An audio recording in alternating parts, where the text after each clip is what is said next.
Anna Glowinski on TRE in the afternoon. Now we're going to be talking about memory. So the way we remember things is not actually necessarily the way that they actually happened. Our brains do all sorts of messy stuff with our memories, and I'm going to find out what actually goes on when we think that we're trying to remember stuff. Ciara, hello. Thank you for joining us. How are you? I'm really well, thanks. How are you? Yeah, really good. Really good. So you've written this book. It's called Memory Lane, and the tagline there, the perfectly imperfect ways we remember. What does that really mean? What are you going for with that title?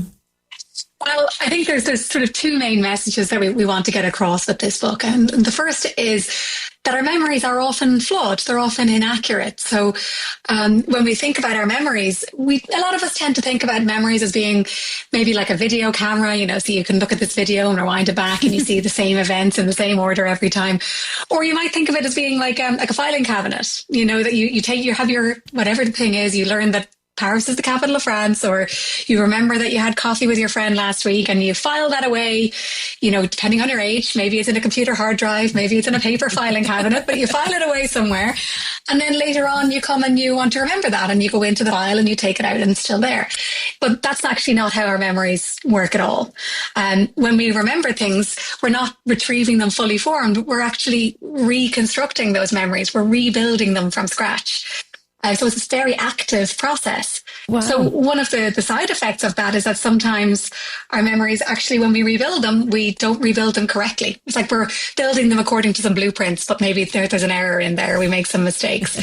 So our memories can have a lot of mistakes in them. But the second thing that we really want to get across is that actually this often is a good thing, that our memories evolved this way for a reason, and that our memories being very flexible can lead to flaws, but it also supports us in our day-to-day lives, and it supports us to have stronger social relationships and to be happier and to be mentally healthier. Really? I want, that's such an interesting point. I really want to delve into it. But first, I'd like to get to know a little bit more about you. What drove you to write this book, and what sort of qualifies you? What's your interest there, and what's your background? Yeah, so I'm a cognitive psychologist. I'm an associate professor in the School of Psychology in University College Dublin. And I've been working in the field of memory and, memory and attention and kind of cognitive psychology broadly for a long time. I don't want to say quite how long, or I'll age myself, but a long time. But I've been working really closely with my very close colleague, Gillian Murphy, for many years. Gillian's at University College Cork. And we wrote this book together just as really kind of the summation of all of the work that we've been doing on this topic over a number of years. And we look at memory across a whole range of different areas. So we look at things like eyewitness memory, like if you are a witness to a crime, yes, will your memory be accurate? And what are the ways, the kind of the systematic ways that we see that our memories for, say, an event that we witness are altered? We look at what are the individual differences that change, like who might be susceptible to a memory distortion, and who, well, everybody is the answer to that, but who might be more susceptible at certain times. And we look at even things like, can we implant an entirely false memory of something that never happened? And we find that, yeah, you can do that quite easily. Wow. So and there's lots of spoilers here. But we do this ourselves. Yeah. It's all in the book. But, it's really given me so much that I want to go into. So with that first point about... I can't even remember what it was now. This is putting my memory to test. Eyewitnesses? No, because I did want to go there. It's just because you've just said so many things that I wanted to pick out on. Okay, let's go with the eyewitness thing, because that is something that I've heard in the past. I think it's sort of quite fairly commonly known that eyewitness testimonies can't always be 100% relied on. Why is that? And what does the law do to incorporate that understanding? Well, there's a few kind of points to this. I suppose So eyewitness memory can be very unreliable, and it's very hard to predict exactly when it will be. But what we do know is that if we look at cases where convictions have been overturned on the basis, say, of subsequent DNA evidence that proves that, that the person who was convicted could not have done it, and the conviction is overturned, in about 70% of those cases, the person was initially convicted on the basis of eyewitness testimony. Wow. So it's responsible for a high proportion of mistaken convictions. So that's, a really important point right there. And I suppose there's a few reasons why this is the case. The first is we tend to have these very unrealistic ideas of what our memories should be able to do. So I talked earlier about thinking that memory should be like a video or like a file, like a computer file. And it isn't. So if we have these really unrealistic ideas of what my memory can do and also what your memory can do, then I'm going to be able to expect you to recall this like perfect video, like high resolution image of what you witnessed. But actually, that's not what happens at all. And one of a really important part, even before we even get to the memory bit, so the actually remembering what happened, is a lot of the time we say, you know, something happens. Let's say you're walking down the street, you're on the phone, and you're chatting to a friend, you're thinking what you're going to have for dinner, and next thing, bang, there's a car crash beside you. You might not even have been looking. You're now a witness to this crash. Maybe it was in the corner of your eye. There's a lot of things you might have not seen at all. You won't have witnessed details of it at all. It'll have happened very fast. You weren't expecting it. You weren't kind of sitting there going, right, any minute now there'll be a crash and I'm really paying attention. You know, it's unexpected. And then someone comes along and says, tell me everything that happened. And when they do that, a lot of the time they don't just say, tell me everything that happened. They'll ask you questions in a kind of leading way that will often suggest things to you. So somebody might say something like, how fast was the car going when it went through the red light? You didn't remember that there was a red light. Maybe there was, maybe there wasn't, but you didn't see that. But now when you remember this later on, you'll remember that there was a red light and that the car broke that light. But that's actually a product of information that someone else gave you, not of your own memory. But you won't recognize that later. You won't understand that your memory has now been distorted. And in that case, maybe there really was a red light. Maybe that distortion to your memory is in service of the truth. But sometimes it might be misinformation. Wow. So somebody is telling you it's a red light, but actually it was green and they were wrong. And now your memory is wrong too. So there's a lot of things like that can happen. And then, you know, there might have been other witnesses and you're all standing around talking about what happened. And someone says, oh yeah, you know, when that BMW came through the lights and it smashed against the other one. And now you remember it was going really fast. It smashed. It was through a red light. And you remember that it was a BMW, but maybe it was a Mercedes.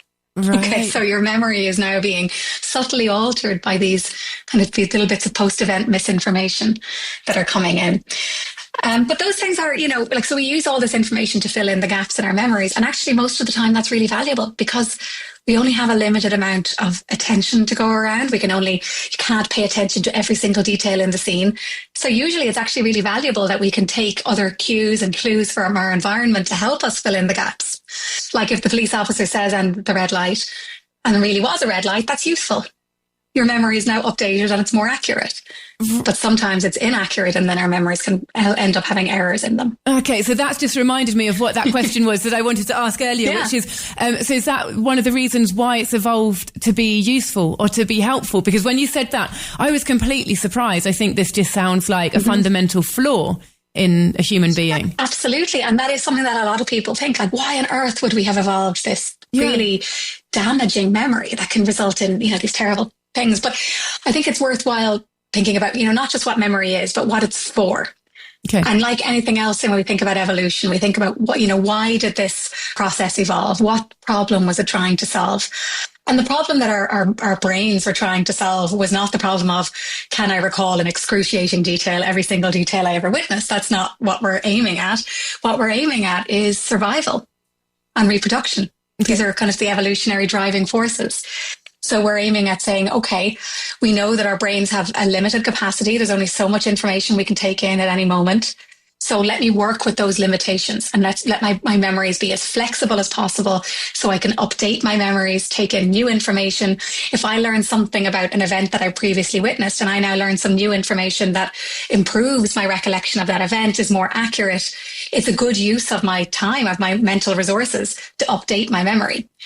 You know, it might not necessarily keep a recollection of, well, now I have memory A and now I have memory B that's updated. You just keep the new updated one. And that usually is what's going to help you understand the world. It's going to help you navigate the world.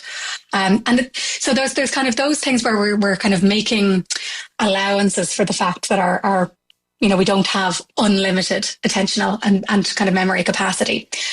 But beyond that as well, when we reconstruct our memories, so I talk about memories being reconstructed, like we're rebuilding them. It's a really active process. But when we do that, it's not completely random. Like we tend to reconstruct them in such a way that they help us out. So, we tend to, for example, people, when they remember their past, they tend to remember, broadly speaking, positive things over negative things. And we tend to remember ourselves in a more positive light. So we tend to remember that we were more generous than we were, and we gave more money to charity than we did, that we got better grades in school than we did, that we're just generally kind of super cool, nice, happy people. And we find it harder sometimes to bring to mind the examples of when we were cheap or mean or cranky. It's easier to bring to mind those examples of when we were, wonderful people. And again, that is technically a flaw.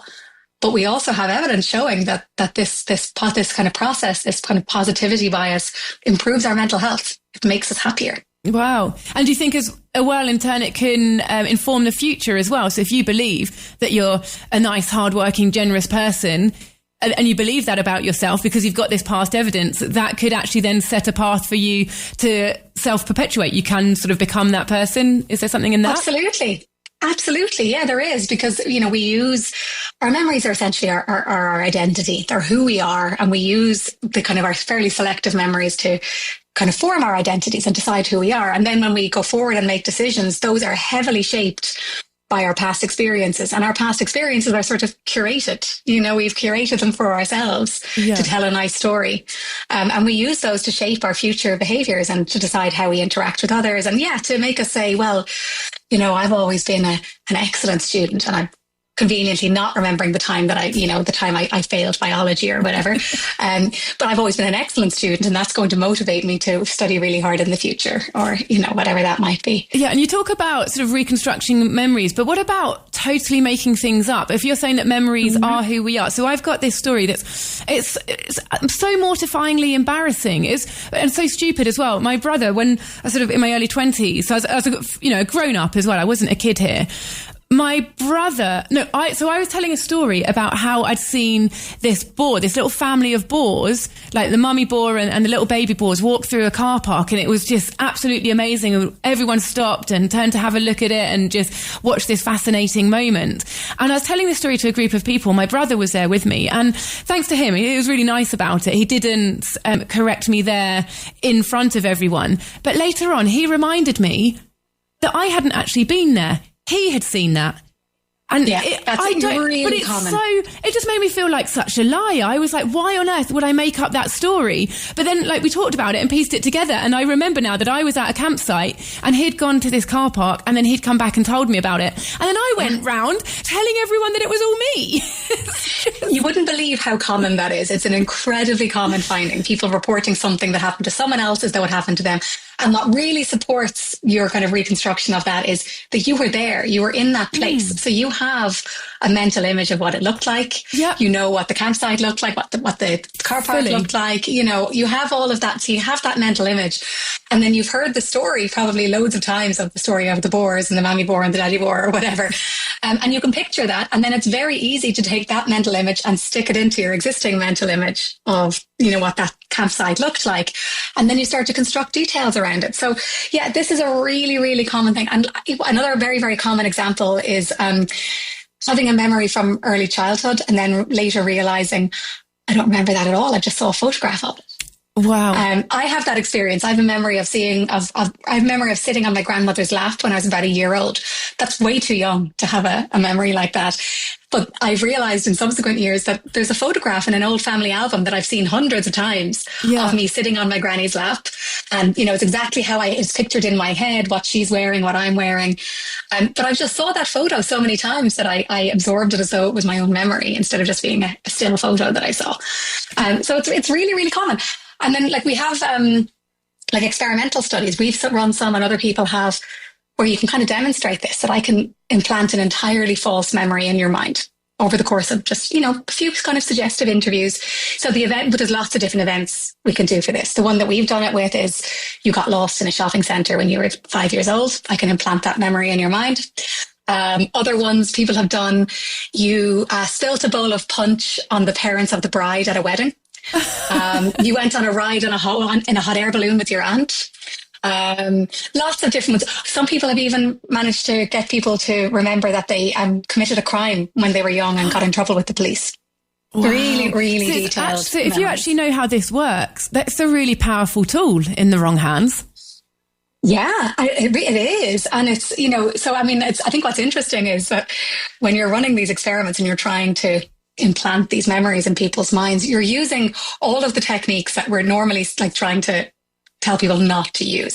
So that if you're talking to, for example, a therapist or a police investigating officer or a lawyer, we're saying, this is how not to use suggestive questioning. This is how to make sure that the information you're getting from a witness or from a client is really their own responses and that you're not shaping it for them. So here's how to not be suggestive.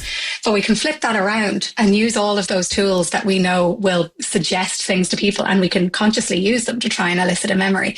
And of course, we're doing it for research purposes. We want to demonstrate that it's possible so that we can then show how these techniques can be reversed, So a true don't try this at home. To see it happen. Yeah. No. But you'd be amazed, as like everybody listening probably has a story like this, something that they remember. I was on another radio station the other day, and the producer was telling me that he had a really, really vivid memory of going to see the England versus Ireland match in Italia 90. He never went, but he had a really vivid memory of it. That's mad. So how do we trust ourselves? If we can have people plant memories, we create our own memories, we have half-formed memories that we fill in the gaps of.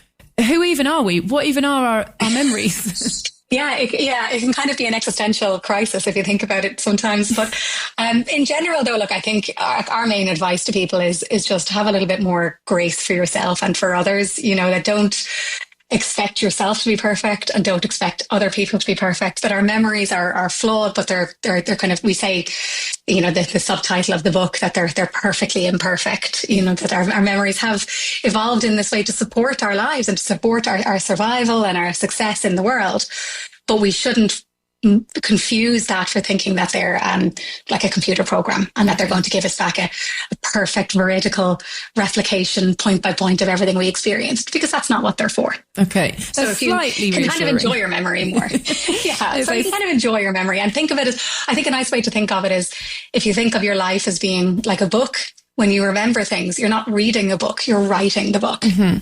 But that does... And you can choose how to write it. That does lead me to another question, is how do most people see their memories? I don't know if you've ever read the book, The Beach. So they made a film with it with Leonardo DiCaprio, and it also came from a book. Okay, so if you read the book, there's a really interesting point in it where the protagonist is...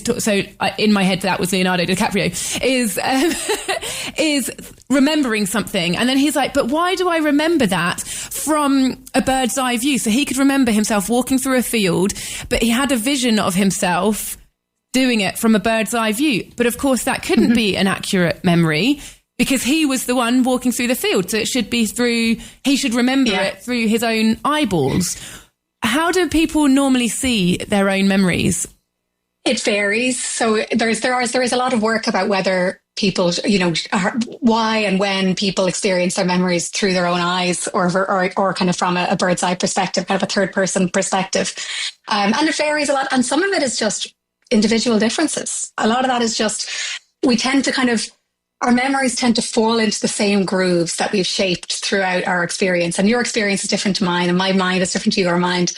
And we have these kind of mental frameworks for our experiences. They're called schemas, and they're built up based on our individual experiences. And a lot of that is going to shape the kind of structure that your memory takes of any given event. So some of that is going to come down to just habitual forms of remembering. And there is some evidence suggesting that false memories might be more likely to come from a third person perspective rather than kind of be seen through your own eyes. But it's certainly not a one-to-one relationship. It's quite variable. So there's still a lot of work going on that. I think it's really interesting. It's really interesting. Yeah. This whole topic is absolutely fascinating. That I think it's going to make an amazing book. People have got to get their hands on it. But my final question is there any sort of advice or self-help, I suppose, message through this book? Is there a way that you're suggesting to people that we could maybe train our memories or be more aware of ourselves or anything like that? If you're bringing up kids, help them develop their memories, along those lines. I mean, to some degree, but actually what we're really, really saying is you can't get rid of these kind of flaws, if you want to call them, in your memory, because they're an inherent fundamental part of how your memory works. Mm-hmm. You can never train your memory to never, can reconstruct details incorrectly or to never add in misinformation, because it is a fundamental part of how your memory works. You can't separate it from the nature of memory. What you can do is a couple of things. You can say, like I said earlier, have a bit more grace for yourself and for others. You can recognize the limitations in your memory. And that is a big part, is if we recognize the gaps and the holes in our memories, and then we don't hold ourselves to the standard of, I should be able to recognize every detail, and therefore I'm going to fill in the gaps until it's a perfect memory. If we recognize that my memory will have gaps, and that's okay, and I will, it feels uncomfortable, but I will acknowledge that there's part of this event that I just don't remember. And that sometimes if I struggle and try to fill it in, I can't guarantee that what I'm filling in with it is true. So that's kind of one side. The other thing is we would say is, use technology, use tools. There's nothing wrong with taking notes to support your memory. There's nothing wrong with using different techniques and tools to help you kind of remember things that you might forget. A lot of people will use a lot of these techniques for what we call prospective memory. So things like, you keep forgetting to go to the post office. Okay, you have a package. I had this week. I had a package that I needed to return because you had to return it within 30 days. And if I didn't return it, I had the item in 2 sizes and I definitely needed to return one. And eventually, what do? Because I kept forgetting. Put it outside the door so that I can't miss it. So that when I go to leave the door and I'm in my routine of my habit of going and I'm not thinking about the house anymore. I'm thinking about work. But there it is. My package is right in front of the door so I can't miss it. So recognizing those flaws in our memory. Like I recognized when I'm thinking about something else, I'm not going to just automatically think about this package I need to return. I need to put it in my eye line so that I see it and I remember to do it. Okay. So things like that, using tools and things. So sometimes people get worried that you're like, well, if I'm relying too much on my phone or on notes or on, Google Maps, my memory will decay. And no, it won't. What we do find is that, let's say if you're using, Google Maps to get somewhere, you are less likely to remember how to get there by yourself later. Because you essentially offloaded that job to your phone instead of doing it yourself. But that doesn't mean that your brain is any less capable of doing it. You just decided, of all the millions of tasks my brain could be doing right now, I'm choosing to not let it do this one. Okay. I'm using that brain power, if you like, for something else. And that's totally fine. Absolutely. Yeah. Wow. This has been absolutely fascinating. And just how is the book written? What sort of reader is going to enjoy it? Is it like a story? So it's definitely It's definitely for just a general audience. It's for anybody who's interested in this. It's not very long. It's 12 chapters and each chapter is a question. Okay. And they try to answer the questions. So questions like, what is memory and why is it good to forget? And why are we not better eyewitnesses? So like in each chapter, we're just answering one of these questions. And it's really intended to be accessible for anyone, regardless of your level of experience with psychology or anything. Anyone should be able to pick it up and read it and hopefully enjoy it. But there's pictures and, not to be, but we try to have, visual aids to help people kind of understand what we're talking about and make it really accessible to everyone. It's really always been our goal. I always say to my students, if you can't explain what your research is to your granny over Sunday dinner, you don't understand it. Fantastic. So you've done it into a picture book. Absolutely banging. I am sold. I'm telling you, I really want to get my hands on this book. It's called Memory Lane, The Perfectly Imperfect Ways We Remember by Ciara Greene with an E on the end. You can find it on the Talk Radio Europe bookshop. It's on Amazon or you can pop it into Google. Ciara, thank you so much for joining me this afternoon. Today is publication day. It's first day. Well done. Congratulations. Good luck with it all. Thank you so much. Thank you. Bye-bye. Thanks. Bye.